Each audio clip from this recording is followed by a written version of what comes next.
till now we have seen that the British became the administrative head and also they were the traders. So now they understood that not only they can get the revenue from the countryside or from the village, but also one more advantage they were having, that they can ask the peasants to grow the crops which they wanted. So now, taking advantage of this situation, they asked many peasants of different areas to grow the crops which the British wanted. So the British persuaded the people of Bengal to grow jute for them, then people of Assam to grow tea for them, then sugarcane was grown in United Provinces, wheat was grown in Punjab, cotton was grown in Maharashtra and Punjab, and rice was grown in Madras. So most of these were commercial crops which were grown for the British by the Indians, because the Indians were forced to grow these crops for the British. Now, apart from that, during that time already industrial revolution has occurred and textile industries has come up.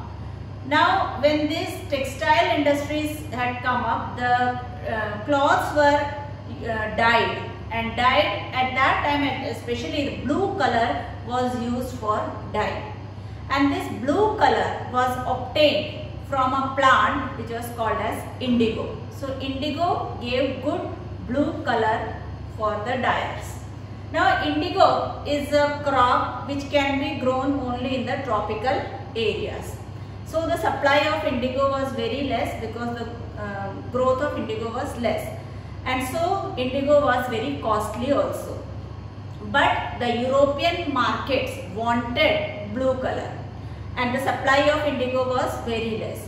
So the European merchants started growing a different crop which was called as woad, W-O-A-D, woad, which was one of the crop which substituted indigo. So woad was grown which also gave blue color. But the thing was, the blue color obtained by woad was not as bright as it was from indigo. And woad was a crop which can be grown in the temperate region. So it could be easily grown in those countries nearby. In the European countries it can be easily grown.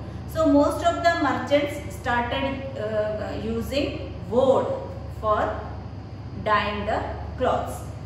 Now this Italy, France, Germany and Britain, these were the countries who started growing woad for blue color. Now the woad producers knew that the woad is not going to give them that much color which the indigo gives, but they do not want a competition with indigo, so they pressurized their government to ban the import of indigo so that the woad can be sold easily in the country. So due to the pressure of the woad producers, the governments of these countries stopped the import of indigo. But the cloth dyers are those people who are involved in the dyeing of the clothes. They wanted the cloth to look good. So they wanted indigo for their clothes, while the manufacturers wanted woad.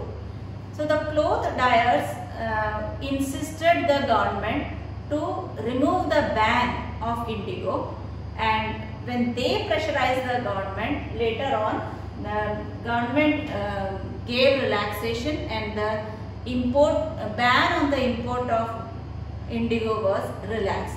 So now the indigo started coming to these countries. Now when the export of indigo increased, many countries started producing indigo for the supply. So the French people started growing indigo in Caribbean islands, the Portuguese started in Brazil, the Englishmen started in Jamaica, and Spanish people started in Venezuela. And overall North America was also one of the major supplier of indigo.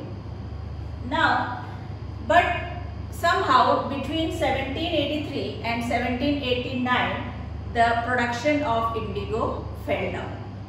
And because now the production was not there, these cloth dyers were looking at some other source from where they can get indigo. So at that time, India was already the colony of British. So the British looked towards India for the growth of indigo. At that time, Bengal was also supplying indigo to British factories, and the British cloth dyers were buying indigo from Bengal producers. So, and the Bengal indigo dominated the world market also. So, after the production fell in 1783 to 89 from the European countries, now the import of indigo to Britain, means the Britain started importing indigo from India, and in 1788 it was only 30% of indigo that was imported from India, but within few years, that means by 1810, almost 95% of indigo came to Britain from India. So Bengal producers started gaining because more of their indigo was sold out in the British markets. Now, when the British came to know that indigo is a profitable trade and there was a lot of demand for indigo in the world market, so many people started entering into the business of indigo production. So many commercial agents also started investing in indigo business. Many of the officials also started investing in indigo business, and many of the company officials, those who are working in East India Company, English East India Company, they left their job because they thought more than the salary of East India Company, they can get more profit if they enter into the trading business of indigo. So they left that job and entered into the trading business, indigo trading.